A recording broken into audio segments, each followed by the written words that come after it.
আসসালামু আলাইকুম। নাফিসা তাবাসসুম স্বাগত জানাচ্ছি এনটিভির সকালের খবরে। ক্রাউন সিমেন্ট শিরোনাম দেখছিলেন, এবারে পুরো খবর। রাতের ভোট অর্থাৎ প্রহসনের নির্বাচন আয়োজনের অভিযোগে শেরেবাংলা নগর থানায় করা মামলায় সাবেক প্রধান নির্বাচন কমিশনার নুরুল হুদাকে 4 দিনের রিমান্ড দিয়েছে সিএমএম আদালত। এদিকে অপর একটি মামলায় গ্রেফতার দেখিয়ে সোমবার কারাগারে পাঠানো হয়েছে সাবেক 2 এমপি সাবিনা আক্তার তুহিন এবং মোহাম্মদ ফয়সাল বিপ্লবকে। Night প্রিন্সের report. 2017 থেকে 2022 দেশের নির্বাচনী ইতিহাসে আলোচিত ও সমালোচিত এক অধ্যায়ে দিনের ভোট রাতে হয়েছে এমন অভিযোগের তীরে যিনি ছিলেন সবচেয়ে বেশি বিদ্ধ, তিনি তৎকালীন প্রধান নির্বাচন কমিশনার AKM নুরুল হুদা। সেই নুরুল হুদাই এবার দাঁড়ালেন কাঠগড়ায়। সিএমএম আদালতের শুনানিতে সাবেক সিইসির বিরুদ্ধে 11টি অভিযোগ তুলে 10 দিনের রিমান্ড আবেদন করা হলে বিচারক মোস্তাফিজুর রহমান 4 দিনের রিমান্ড মঞ্জুর করেন। আসামি পক্ষের আইনজীবী রিমান্ডের বিরোধিতা করেন। হাসিনার অবৈধ সরকারকে সে বৈধতা দিয়েছে, এটাই ছিল তার বিরুদ্ধে অভিযোগ। বিজ্ঞ আদালত উভয় পক্ষের বক্তব্য শোনার পর তার বিরুদ্ধে 4 দিনের রিমান্ড মঞ্জুর করে তাকে আরও জিজ্ঞাসাবাদ করার জন্য তদন্তকারী কর্মকর্তার হাতে ন্যস্ত করেন। বিজ্ঞ আদালত জিজ্ঞেস করেছেন যে আপনি যে নির্বাচনটি করেছেন 11তম জাতীয় সংসদ নির্বাচন, এই নির্বাচনটায় কোনো অভিযোগগুলো আসছিল কিনা, কোনো অভিযোগ এসেছে কিনা এবং আপনি কোনো ব্যবস্থা নিয়েছিলেন কিনা। তখন সিজি সাহেব বলেছেন যে মাঠ পর্যায় থেকে কোনো অভিযোগ আমি পাইনি, নির্বাচন সম্পন্ন করার পরেও মাঠ পর্যায় থেকে কোনো অভিযোগ আমি পাইনি এবং এই যে দিনের ভোট রাতের কথা বলা হয়েছে, এই মর্মে বাংলাদেশের কোনো মিডিয়ায় এই মর্মে কোনো নিউজ প্রচারিত হয়নি বিধায় ওই নির্বাচনটি বৈধ নির্বাচন ছিল। নিশিরাতের ভোট যে আলোচনার গণ্ডিতে ছিল তা এবার আদালতের কাঠগড়ায় গড়িয়ে নতুন অধ্যায়ের সূচনা করল। এদিন সিএমএম আদালতে আওয়ামী লীগের সাবেক 2 এমপি সাবিনা আক্তার তুহিন ও এমপি ফয়সাল বিপ্লবকেও কারাগারে পাঠানোর নির্দেশ দেন। Nahid Prince, NTV news, Dhaka. সাবেক প্রধান নির্বাচন কমিশনার নুরুল হুদাকে আটকের সময় যেভাবে মব সৃষ্টি করা হয়েছে তা কাম্য নয়। আইনশৃঙ্খলা বাহিনীর উপস্থিতিতে এই ধরনের ঘটনায় বাহিনীর কেউ জড়িত থাকলে তা তদন্ত করে ব্যবস্থা নেওয়া হবে বলে জানিয়েছেন স্বরাষ্ট্র উপদেষ্টা জাহাঙ্গীর আলম চৌধুরী।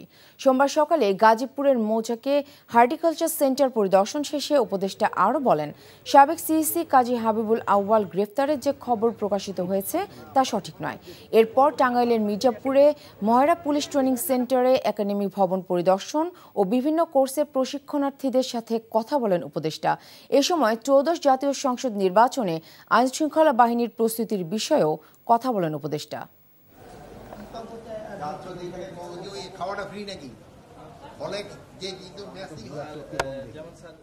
নেক্সট ইলেকশনের জন্য যে কি ধরনের প্রস্তুতি নিতে হবে এটা সম্বন্ধে তাদের সাথে আলোচনা করা হয়েছে। মিডিয়া বলতেছেন যে হাবিবুল আউয়াল ওই যে আগে চিফ ইলেকশন কমিশনার অ্যারেস্ট হয়েছে, ইনফ্যাক্ট এখন পর্যন্ত অ্যারেস্ট হয়নি। অ্যারেস্ট হয়েছে নুরুল হুদা সাহেব, বাট ওনার যেভাবে করা হয়েছে যে মব জাস্টিস, এটা হলো কোনো অবস্থায় গ্রহণযোগ্য না। যদি কোনো কিছু থাকে, এই কোনো ঘটনা ঘটলে আইন শৃঙ্খলা বাহিনীর কাছে তারা হস্তান্তর করবে এবং আইন শৃঙ্খলা বাহিনী প্রপার অ্যাকশন নেবে। লন্ডন বৈঠকের মাধ্যমে দেশ নির্বাচনী টানেলে প্রবেশ করেছে বলে মন্তব্য করেছেন বিএনপির স্থায়ী কমিটির সদস্য আমির খসরু মাহমুদ চৌধুরী। বলেছেন, তফসিল ঘোষণার জন্য আরও কিছুদিন অপেক্ষা করতে হবে। বিএনপি মবের বিরুদ্ধে শক্ত অবস্থানে রয়েছে জানিয়ে তিনি বলেন, দলের কেউ এর সাথে যুক্ত থাকলে ব্যবস্থা নেওয়া হবে। সোমবার গুলশানে দলের চেয়ারপারসনের কার্যালয়ে শরিক 2 দলের সাথে লিয়াজো কমিটির বৈঠক শেষে এসব বলেন তিনি। ইমরুল হাসানের রিপোর্ট। সমসাময়িক রাজনীতি, গণতন্ত্রের উত্তরণ সহ সার্বিক বিষয়ে সোমবার গণফোরামের সাথে বৈঠক করে বিএনপির লিয়াজো কমিটি। নেতৃত্ব দেন স্থায়ী কমিটির সদস্য আমির খসরু মাহমুদ চৌধুরী। বৈঠক শেষে ব্রিফিংয়ে তিনি বলেন, নির্বাচনের পর জাতীয় সরকার গঠন করে 31 দফা বাস্তবায়ন করা হবে। ফেব্রুয়ারিতে নির্বাচন হওয়া নিয়ে আর কোনো সংশয় নেই বলে মনে করেন তিনি। জনাব তারেক রহমান সাহেব এবং আমাদের প্রধান উপদেষ্টার সাথে বৈঠকের পরে ফেব্রুয়ারির প্রথমার্ধে নির্বাচনের যে আলোচনা জনগণ সেটা অত্যন্ত ইতিবাচকভাবে নিয়েছেন এবং যে আশঙ্কা ছিল জনগণের মধ্যে সেটা কেটে গিয়েছে। সমস্ত জাতি এখন নির্বাচনী টানেলে প্রবেশ করেছে। আমরা সবাই নির্বাচনের দিকে এগিয়ে যাচ্ছি। নির্বাচনের ডেট, নির্বাচনে মনোনয়ন দাখিলের তারিখ, বাছাই করার তারিখ, নির্বাচনের দিনক্ষণ সবগুলো একটা শিডিউল দেওয়া হয়। সুতরাং সেটা নির্বাচনের এত আগে কোনো সময় দেওয়া হয় না, একটা নির্বাচনের কাছাকাছি সময়ে দেওয়া হয়। সব নির্বাচনে কিন্তু একই অবস্থা। সুতরাং আমাদেরকে অতটুকু অপেক্ষা করতে হবে। মব ভায়োলেন্সের বিরুদ্ধে বিএনপির অবস্থানও তুলে ধরেন আমির খসরু। মবক্রেসির বিরুদ্ধে বিএনপি শক্ত অবস্থানে আছে, সেই অবস্থান থেকে বিএনপি সরে দাঁড়াবে না। বিএনপি বাংলাদেশের সহনশীল, পরস্পরের সম্মানবোধের রাজনীতি প্রতিষ্ঠিত করার জন্য অঙ্গীকারবদ্ধ। এখান থেকে সরার কোনো সুযোগ নাই। এই সমস্ত মবক্রেসিতে যারা জড়িত, এটা তাদের ব্যক্তিগত সমস্যা, এটা বিএনপির কোনো সমস্যা নয়।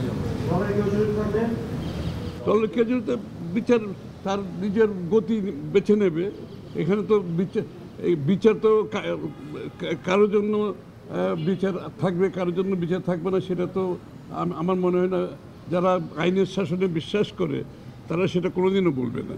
সুতরাং আর যদি তাদেরকে পাওয়া যায় এরকম কিছু, নিশ্চয়ই যদি এরকম কিছু পাওয়া যায়, প্রমাণ পাওয়া যায়, নিশ্চয়ই নেবে।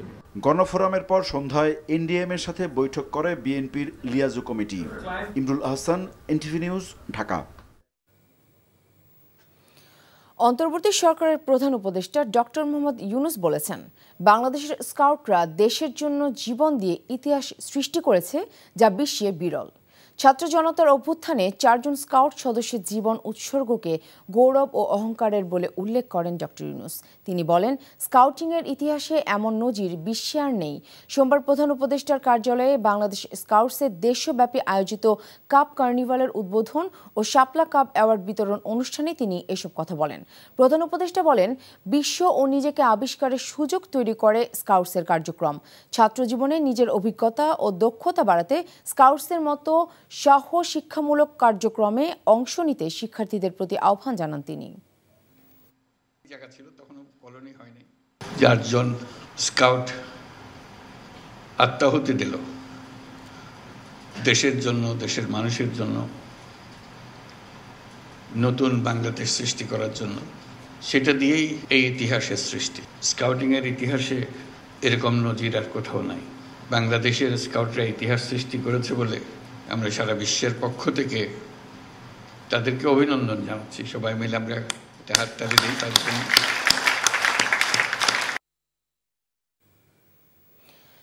কেন্দ্রীয় কার্যালয়ের সামনে নেতাকর্মীদের লক্ষ্য করে ককটেল বিস্ফোরণের প্রতিবাদে তাৎক্ষণিক বিক্ষোভ মিছিল করেছে জাতীয় নাগরিক পার্টি এনসিপি। সোমবার রাতে রাজধানীর বাংলা মোটর কেন্দ্রীয় কার্যালয় থেকে বিক্ষোভ মিছিলটি বের করা হয়। এটি শাহবাগে গিয়ে শেষ হয়। সেখানে দলটির নেতারা অভিযোগ করেন, সোমবার রাত 10:30টার দিকে এই ককটেল বিস্ফোরণের ঘটনা ঘটে। এতে এনসিপির 4 নেতা আহত হয়েছেন বলে দাবি করেন তারা। এ সময় এনসিপি নেতারা আরও বলেন, হামলা করে বিচার ও সংস্কার কাজ থামানো যাবে না। যারা নিষিদ্ধ হওয়ার পরেও ঝটিকা মিছিল করছে তাদের কঠোর হস্তে দমনের জন্য আইনশৃঙ্খলা বাহিনীর প্রতি আহ্বান জানান তারা। হামলার ঘটনায় জড়িতদের 24 ঘন্টার মধ্যে গ্রেপ্তারের দাবিও জানান দলটি। এনসিপির উপরে আক্রমণ করে, ককটেল বিস্ফোরণ করে, গ্রেনেড নিক্ষেপ করে, আমাদের উপরে হামলা করে কোনোভাবেই সংস্কারের কার্যক্রমকে দাবিয়ে রাখা যাবে না। আমরা আইন শৃঙ্খলা রক্ষাকারী বাহিনীর কাছে আহ্বান জানাই, অবিলম্বে পতিত ফ্যাসিবাদী আওয়ামী লীগ, ছাত্রলীগ, যুবলীগ সহ সকল সন্ত্রাসীকে গ্রেফতার করে আইনের আওতায় নিয়ে আসতে হবে। আবার কলম বিরতি ও অবস্থান কর্মসূচি দিলেন জাতীয় রাজস্ব বোর্ড এনবিআর এর কর্মকর্তা কর্মচারীরা। পাশাপাশি কিছু আলটিমেটামও দেওয়া হয়েছে। সোমবার সকাল 9টা থেকে 3 ঘন্টা কলম বিরতি কর্মসূচি পালন শেষে নতুন কর্মসূচি দেয় এনবিআর সংস্কার ঐক্য পরিষদ। বলা হয়, জারি করা প্রতিহিংসা ও নিপীড়নমূলক সব বদলি আদেশ বাতিল না হলে কর, কাস্টমস ও ভ্যাট বিভাগের সব দপ্তরে মঙ্গলবার সকাল থেকে দুপুর পর্যন্ত কলম বিরতি পালন করা হবে। এছাড়া নতুন কোনো বদলি আদেশ জারি হলে 25 ও 26শে জুন একই কর্মসূচি অব্যাহত থাকবে। 27শে জুনের মধ্যে দাবি না মেনে নিলে 28শে জুন থেকে লাগাতার কমপ্লিট শাটডাউন চালানোর ঘোষণা দেওয়া হয়। তবে কাস্টমস ও ভ্যাট বিভাগের আন্তর্জাতিক যাত্রী সেবা কর্মসূচির আওতামুক্ত থাকবে। সর্বশেষ 24 ঘন্টায় দেশে করোনা ভাইরাসে আক্রান্ত হয়ে 3 জন এবং ডেঙ্গুতে 2 জনের মৃত্যু হয়েছে। করোনায় আক্রান্ত হয়ে মারা যাওয়া 2 জন চট্টগ্রাম বিভাগের, আরেকজন ঢাকা বিভাগের। স্বাস্থ্য অধিদপ্তরের বিজ্ঞপ্তিতে এসব তথ্য জানানো হয়েছে। বলা হয়, নতুন করে করোনা আক্রান্ত 19 জন সহ এ বছরের জানুয়ারি থেকে এ পর্যন্ত করোনায় আক্রান্ত হয়েছে 452 জন। এদিকে গত 24 ঘন্টায় এ বছরের সবচেয়ে বেশি ডেঙ্গু আক্রান্ত রোগী শনাক্ত হয়েছে। স্বাস্থ্য অধিদপ্তরের আরেক বিজ্ঞপ্তিতে বলা হয়, আক্রান্ত ব্যক্তিদের অধিকাংশই ঢাকার বাইরে। এবছর বরিশাল বিভাগে সবচেয়ে বেশি রোগী শনাক্ত হয়েছে বলেও জানানো হয়। সরকারি চাকরি সংশোধন অধ্যাদেশ বাতিলের দাবিতে মঙ্গলবার গণসংযোগ কর্মসূচি পালনের ঘোষণা দিয়েছেন সচিবালয় কর্মকর্তা কর্মচারী ঐক্য ফোরামের নেতারা। সোমবার সকালে সচিবালয়ের কেন্দ্রীয় লাইব্রেরিতে পূর্ব ঘোষণা অনুযায়ী 11টা থেকে 2 ঘন্টার কর্মবিরতি পালন শেষে এ ঘোষণা দেন তারা।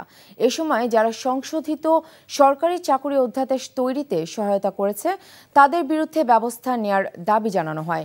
অধ্যাদেশটি পুনর্বিবেচনায় সরকার গঠিত কমিটির পক্ষ থেকে এখনো কোনো কিছু না জানানোয় সমালোচনাও করেন অনেকে।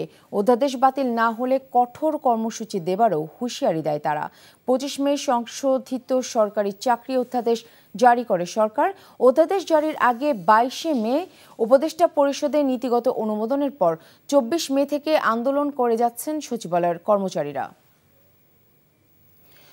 মৌলভীবাজার ও দিনাজপুর সীমান্ত দিয়ে নারী শিশুসহ আরও 20 জনকে বাংলাদেশে পুশিন করেছে ভারতীয় সীমান্তরক্ষী বাহিনী বিএসএফ। এলাকাবাসী জানান, সোমবার ভোরে মৌলভীবাজারের বড়লেখা উপজেলার লাতু সীমান্ত দিয়ে রোহিঙ্গা সহ 16 জনকে পুশিন করেছে বিএসএফ সদস্যরা।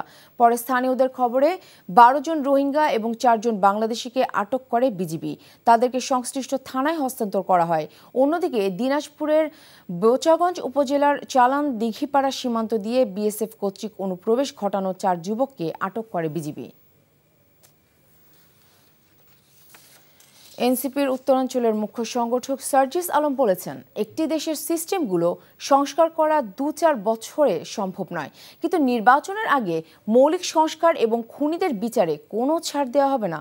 সোমবার সন্ধ্যায় পঞ্চগড় চেম্বার কনভেনশন হলে জাতীয় যুব শক্তির পঞ্চগড় জেলার সমন্বয় সভায় তিনি একথা বলেন।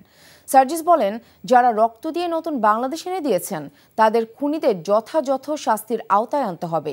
জুলাই মাসে জুলাই সনদ দেওয়ার আহ্বান জানান তিনি বলেন, অন্তর্বর্তী সরকার যদি দুর্বলতা প্রকাশ করে এটি হবে জুলাই অভ্যুত্থানের সাথে প্রতারণা। এ সময় জাতীয় যুব শক্তির আহ্বায়ক অ্যাডভোকেট তারিকুল ইসলাম সহ অন্যরা উপস্থিত ছিলেন।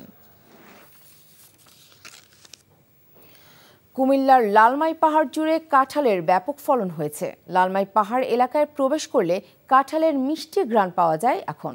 স্থানীয়দের পাশাপাশি ঘুরতে আসা দর্শনার্থীদের কাছে এই পাহাড়ের কাঁঠাল অনেক পছন্দের। স্থানীয় চাহিদা মিটিয়ে এসব কাঁঠাল চলে যাচ্ছে অন্য জেলায়। কুমিল্লা প্রতিনিধি মাহফুজ নান্টুর রিপোর্টে বিস্তারিত। কুমিল্লা শহর থেকে 8 কিলোমিটার পশ্চিমে সদর দক্ষিণ উপজেলায় অবস্থিত লালমাই পাহাড়। প্রায় 12 মাইল দীর্ঘ ও 3 কিলোমিটার প্রস্থের এই পাহাড় এলাকায় এখন কাঁঠালের মো ঘ্রাণ।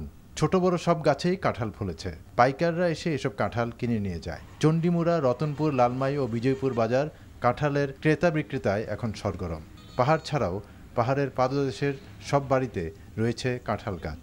বিভিন্ন দামে বিক্রি হয় এসব কাঁঠাল। এই কাঁঠালগুলো বহু জায়গা যায়, বরুড়া যায়, কুমিল্লা যায়, বহু জায়গা, ঢাকা, সিটাং, বহু জায়গা দেখতে আসছে। এটা অন্য কাঁঠাল শেষ হয়ে গেলে এটা আসে, তো এটার দামে মোটামুটি ভালোই পাওয়া যায়। আমাদের এখানকার কাঁঠাল বিশেষ করে চট্টগ্রাম, ফেনী, আপনার ঢাকা, নারায়ণগঞ্জ, ব্রাহ্মণবাড়িয়া, নোয়াখালী, লক্ষ্মীপুর, চাঁদপুর এদিকে বিশেষ করে এগুলো মানে প্রচলিত হয়। নানা প্রতিবন্ধকতা পার করে লালমাই পাহাড়ের 135 হেক্টর জুড়ে উৎপাদিত হয় কাঁঠাল। এক মৌসুমে অন্তত 3 কোটি টাকার কাঁঠাল বিক্রি করেন স্থানীয় চাষি ও গৃহস্থরা। কাঁঠাল উৎপাদন বৃদ্ধিতে কৃষি বিভাগ থেকে দেয়া হয় সব রকমের পরামর্শ।